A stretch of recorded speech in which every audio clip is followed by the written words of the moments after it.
Good morning students. 11th સ્ટાન્ડર્ડમાં chapter number 7 to 11 ની જે ફર્સ્ટ 50 માર્કની એક્ઝામ છે એ અંતર્ગત આજે આ રિવિઝનનો વિડિયો લેક્ચર આપણે અભ્યાસ કરવાનો છે.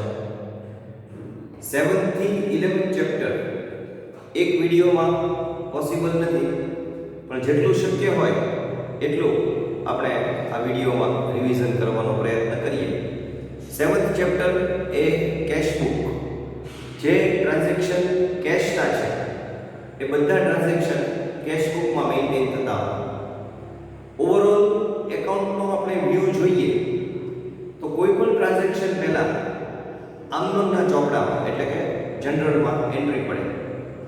જનરલમાં એવરી ટ્રાન્ઝેક્શનની એન્ટ્રી થયા પછી ટ્રાન્ઝેક્શનને સેપરેટ કરવામાં આવે અને સેપરેટ ટ્રાન્ઝેક્શન માટે સબસિડરી બુક ડેવલપ થાય. એ સબસિડરી બુક પૈકીની એક સબસિડરી બુક એટલે કે કેશ બુક. કેશ બુકમાં ત્રણ ટાઈપના દાખલા આવે. એક simple cash book, one column cash book, એમાં માત્ર કેશનું જ મેઇન્ટેન થાય. Two column cash book, two column cash બુકમાં ત્રણ સબસિડરી પાર્ટ આવે: કેશ અને ડિસ્કાઉન્ટનું કોલમ, બેંક અને ડિસ્કાઉન્ટના કોલમની કેશ બુક અને કેશ અને બેંકના કોલમની કેશ બુક. એટલે કે રોકડ અને વટાવ, બેંક અને વટાવ અને રોકડ અને બેંક. એ રીતે ટુ કોલમ કેશ બુકમાં ત્રણ સબસિડરી પાર્ટ આવે અને લાસ્ટમાં એક થ્રી કોલમ કેશ બુક આવે કે જેમાં ત્રણ કોલમ કેશ, બેંક અને ડિસ્કાઉન્ટ. કેશ બુકમાં જનરલી કેવું હોય કે જો રોકડ આવે એટલે કે કેશ ઇનફ્લો હોય તો ડેબિટ સાઇડ એન્ટ્રી થાય અને કેશનું આઉટફ્લો હોય તો ક્રેડિટ સાઇડ એન્ટ્રી થાય. કેશના ટ્રાન્ઝેક્શન એન્ટ્રી કરવામાં આવે. જો કોઈ ટ્રાન્ઝેક્શનમાં હાફ એમાઉન્ટ એટલે કે ટ્રાન્ઝેક્શનનો થોડો પાર્ટ કેશમાં હોય અને થોડો પાર્ટ કેશમાં ન હોય તો જેટલો પાર્ટ કેશમાં હોય એની નોંધ કરવામાં આવે. કેશ બુકનો એક દાખલો આપણે જોઈએ જેથી આપણને આ કેશ બુકનું જે રિવિઝન છે એ પ્રોપરલી થઈ શકે. ઓકે, આપણે થ્રી કોલમનો એક કેશ બુકનો સમ થોડા ટ્રાન્ઝેક્શન હું તમારી સામે પ્રેઝન્ટ કરું છું. બરાબર, કઈ રીતે દાખલો ગણાય એનો ઓવરવ્યુ આપું છું તમને. કેશ બુકમાં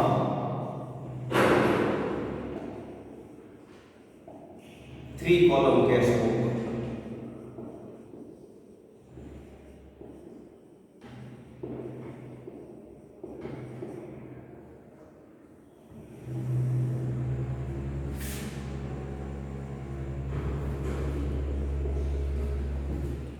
debit and credit.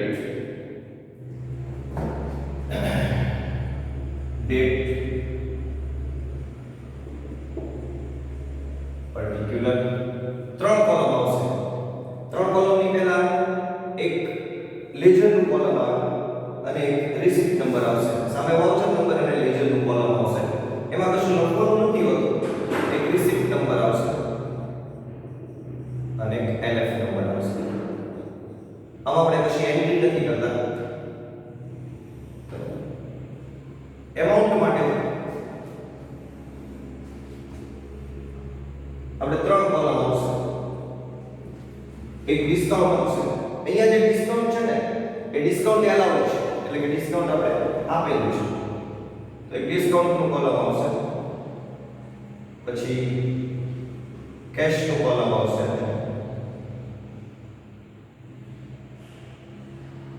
એક બેંકનું કોલમ આવશે.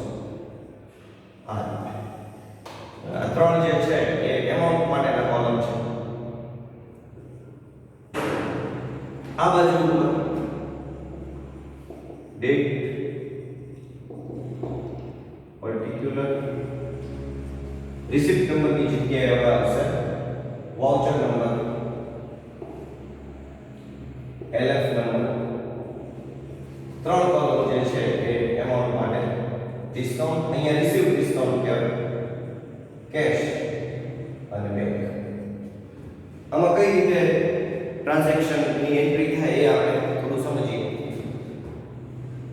હંમેશા તારીખ જે છે એ આ રીતે લખવામાં આવે 2017 પહેલા યર લખવામાં આવે 2017 સપોઝ આપણે જાન્યુઆરી મહિનાની કેશ બુક મેઇન્ટેન કરીએ છીએ તો અહીંયા જાન્યુઆરી ફર્સ્ટ જો કોઈ ટ્રાન્ઝેક્શન થી કેશ ઇનફ્લો થતી હોય તો ડેબિટ સાઇડ એન્ટ્રી થશે અને ટ્રાન્ઝેક્શન થી જો કેશ નું આઉટફ્લો થતું હશે તો ક્રેડિટ સાઇડ એન્ટ્રી થશે ઓકે પણ આ બધા ટ્રાન્ઝેક્શન ની આપણે એન્ટ્રી કરીએ એ પહેલા જે મંથ માટે આપણે આ કેશ બુક તૈયાર કરીએ છીએ એ મંથમાં ફર્સ્ટ એટલે કે ઓપનિંગ ડેટ ઉપર કેશ બેલેન્સ છે બેંક બેલેન્સ છે કે બેંક ઓવરડ્રાફ્ટ છે એ ચેક કરવું પડે તો એ ફર્સ્ટ ડેટ ઉપર જ આપેલું હોય સપોઝ આમાં તમને કેશ બેલેન્સ આપેલું છે તો debit side cache balance 4000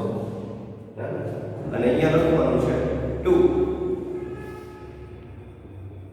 balance બરાબર બ્રોટ ફોરવર્ડ બરાબર બેંક બેલેન્સ હોય તો બેંકના કોલમમાં લખવાના રકમ કેશ બેલેન્સ 4000 છે બેંક બેલેન્સ 5000 છે તો કેશના કોલમમાં કેશ બેલેન્સ લખવાનું બેંકના કોલમમાં bank balance to balance forward और सपोज बैंक ની ઓવરડ્રાફ્ટ છે ઓવરડ્રાફ્ટ મીન્સ બેંકના એકાઉન્ટમાં આપણી જેટલી અમાઉન્ટ છે એના કરતાં વધારે અમાઉન્ટ આપણે વિથડ્રો કરેલી છે ઇટ્સ કોલ્ડ બેંક ઓડી તો જો બેંક ઓવરડ્રાફ્ટ હોય તો ક્રેડિટ સાઇડ ઉપર અને ક્રેડિટ સાઇડ પર લખો એટલે બાય બેલેન્સ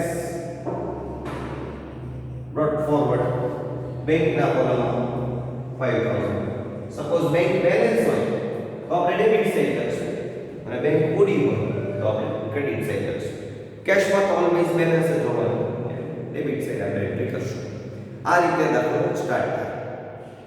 સ્ટાર્ટ થાય પછી જે ટ્રાન્ઝેક્શનમાં કેશ ઇનફ્લો છે અથવા તો આપણને ચેક રિસીવ થાય છે કે ચેક આપણે બેંકમાં ડિપોઝિટ કરીએ છીએ એવા ટ્રાન્ઝેક્શન કે જેનાથી આપણી કેશ બેલેન્સ કે બેંક બેલેન્સ ઇન્ક્રીઝ થતી હોય એ ટ્રાન્ઝેક્શન ડેબિટ સાઇડ અને જેનાથી આપણી કેશ બેલેન્સ કે બેંક બેલેન્સ એ ડિક્રીઝ થતી હોય તો એ ક્રેડિટ સાઇડ આપણે એન્ટ્રી કરીએ છીએ બરાબર આમાં સપોઝ એક એવો વ્યવહાર આપણે લઈએ કે ભાઈ 5000 રૂપીસ નો ગુડ્સ તમે પરચેસ કર્યો 10% ક્રેડિટ ડિસ્કાઉન્ટ અને 10% કેશ ડિસ્કાઉન્ટ અને જે ટોટલ એમાઉન્ટ છે એ આપણે કેશ થી પે કરી દીધી તો 5000 રૂપીસ નો ગુડ્સ તમે પરચેસ કરો છો માલ ખરીદો છો એટલે કેશ છે એ આઉટફ્લો થશે એટલે ક્રેડિટ સાઇડમાં એનું ટ્રાન્ઝેક્શન લખાશે જાન્યુઆરી 4 ઓકે તો આપણે પરચેસ કર્યું છે તો પર્ટિક્યુલરમાં લખવાનું આપણે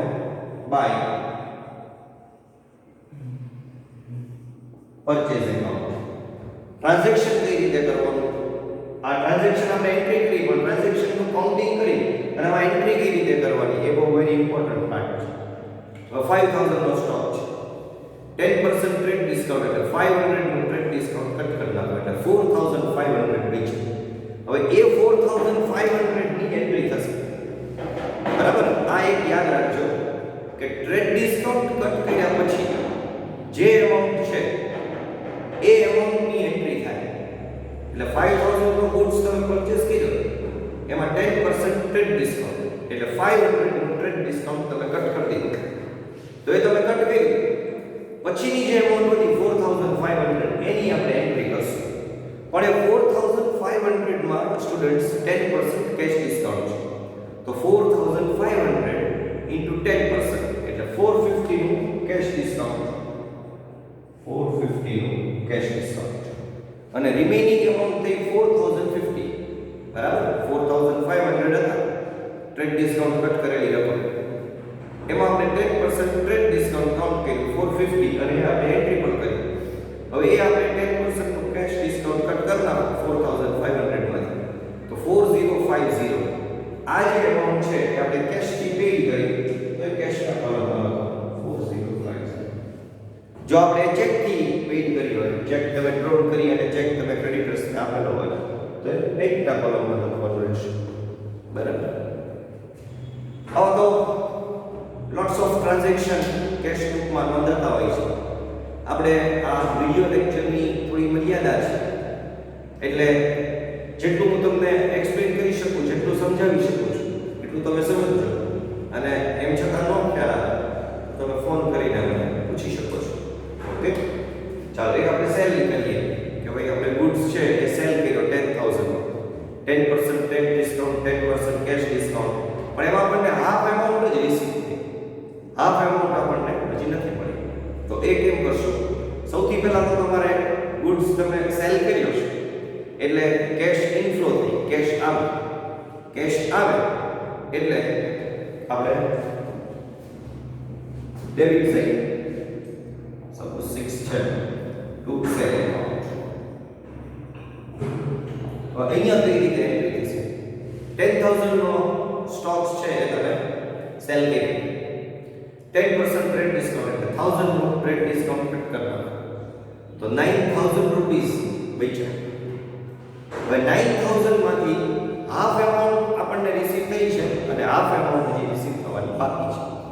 તો 9,000 માંથી તમે જેટલી હાફ એમાઉન્ટ રિસીવ થઈ છે 4,500 એની જ એન્ટ્રી થશે. ઓકે, 4,500 જે રિસીવ નથી થયા એની એન્ટ્રી નહીં થાય.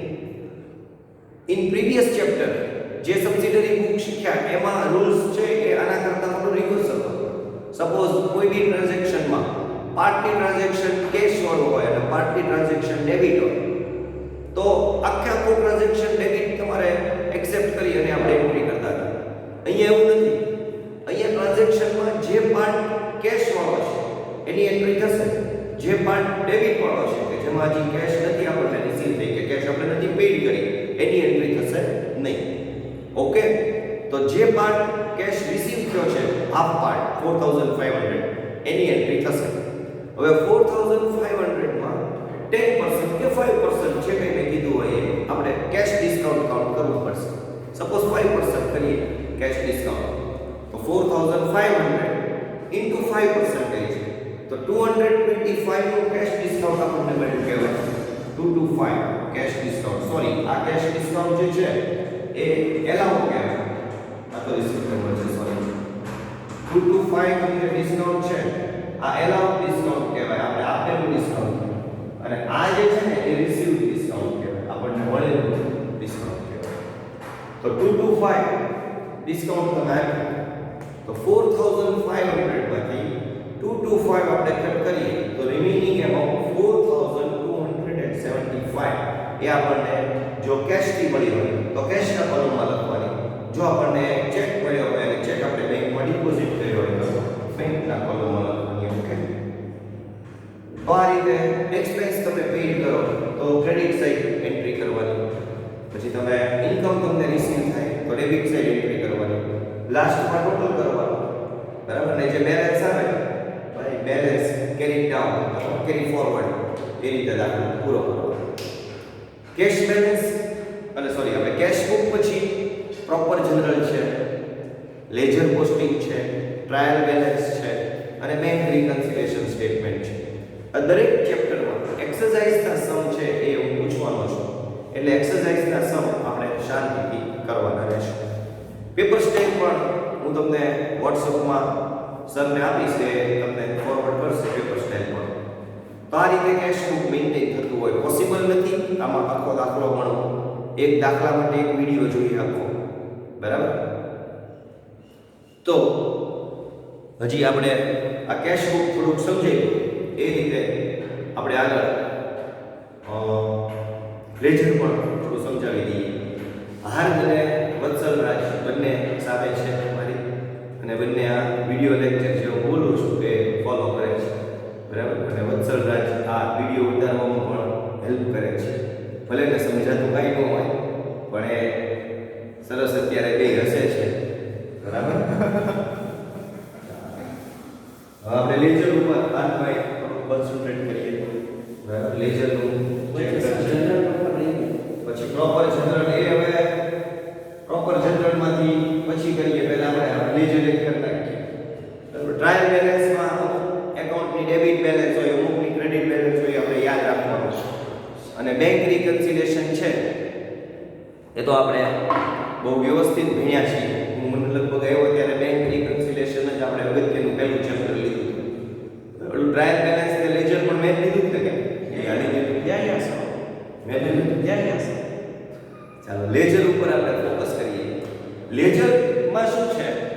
તમે જે ટ્રાન્ઝેક્શનની એન્ટ્રી કરી હોય જનરલમાં અને સબસિડરી બુકમાં, તો એન્ટ્રી તમે જ્યારે કરો છો જનરલમાં કે સબસિડરી બુકમાં, ત્યારે એકાઉન્ટ ડેવલપ થાય અને એકાઉન્ટ જે ડેવલપ થાય એને તમે લેજરના બુક્સમાં લઈ જાઓ અને એ એકાઉન્ટનું તમે જ્યારે એન્ટ્રી કરો તો એને પોસ્ટિંગ કહેવાય. એટલે લેજર એન્ડ પોસ્ટિંગ આ ચેપ્ટરનું નામ છે.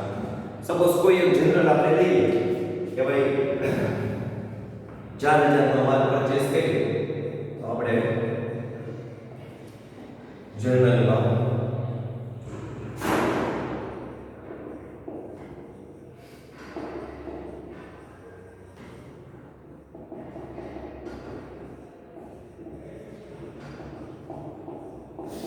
ડેબિટ રૂપીસ અને ક્રેડિટ રૂપીસ.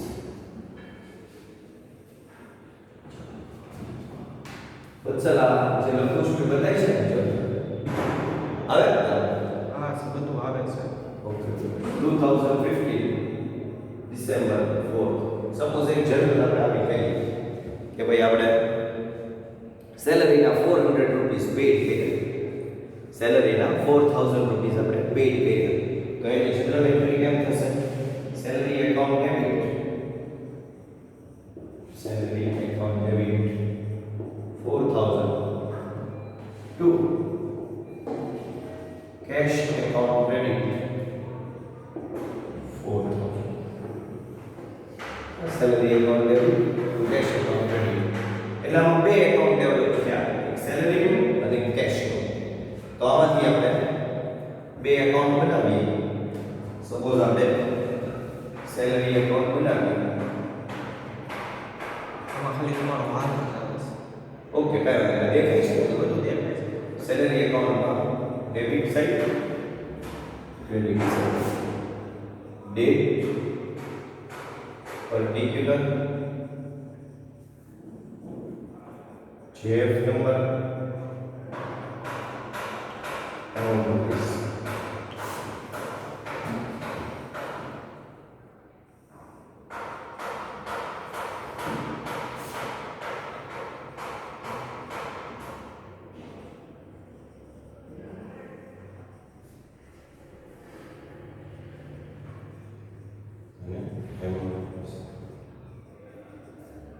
આ સેલરી એકાઉન્ટ બને. તો સેલરી એકાઉન્ટમાં ડેબિટ સાઈડ તમારે 4000 રૂપીસ લખવાના. સેલરી એકાઉન્ટમાં ડેબિટ સાઈડ 4000 રૂપીસ લખવાના. ઓકે, સેલરી એકાઉન્ટ ડેબિટ 4000 એટલે 4000 ડેબિટ સાઈડ લખવાના અને પર્ટિક્યુલરમાં લખવાનું છે ટુ કેશ એકાઉન્ટ. પર્ટિક્યુલર છે રિવર્સ સાઈડની તમારે લખવાની. ઓકે, સેલરી એકાઉન્ટ ડેબિટ કે 4000, સેલરી એકાઉન્ટમાં ડેબિટ સાઈડ 4000 એટલે પર્ટિક્યુલર લખવાનું કેશ એકાઉન્ટ. સપોઝ આપણે કેશ એકાઉન્ટ મેઇન્ટેન કરતા હોઈએ,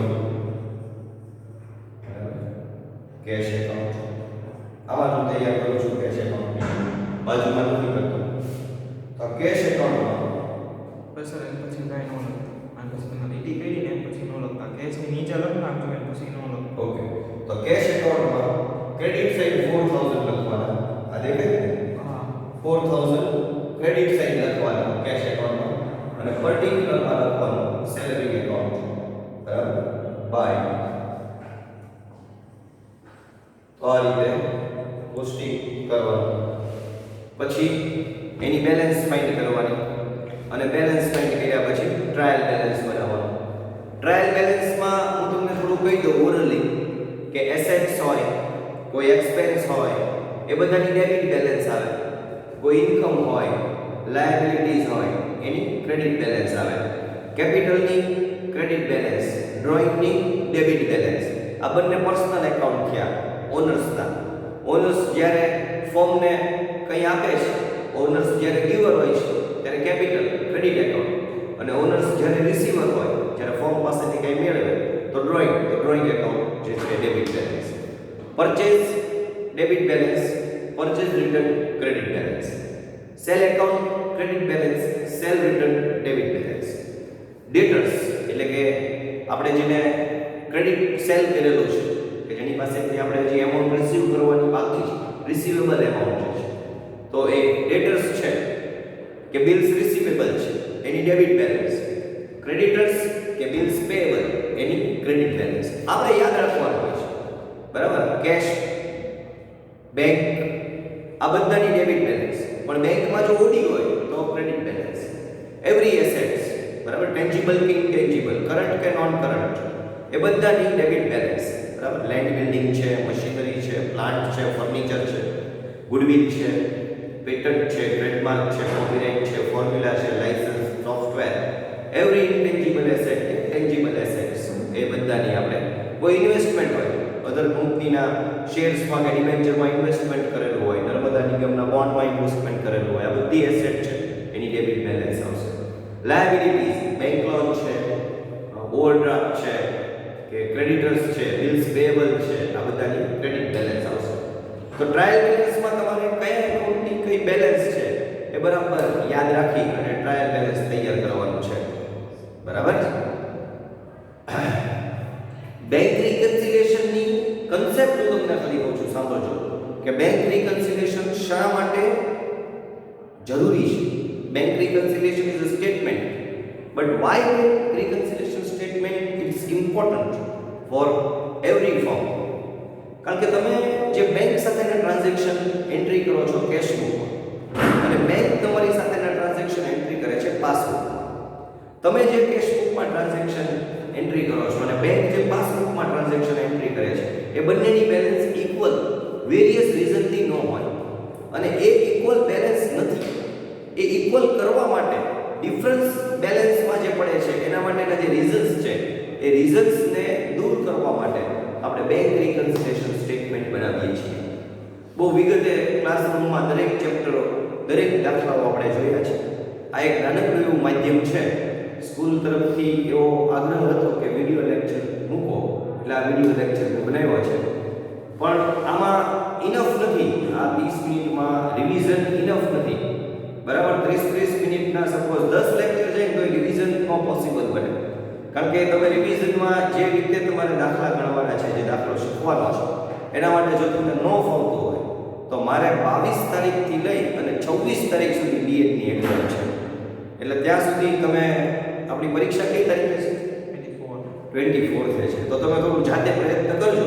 ન સમજાય તો ધ્રુવરાજ સર કે ગોપાલ સરને પૂછજો કે હેતલ મિસને પૂછજો, બરાબર. મારી એક્ઝામ છે એટલે મારો ફોન કદાચ સ્વિચ ઓફ આવતો હશે. ઓકે, ચાલો, ઓલ ધી બેસ્ટ બધાને.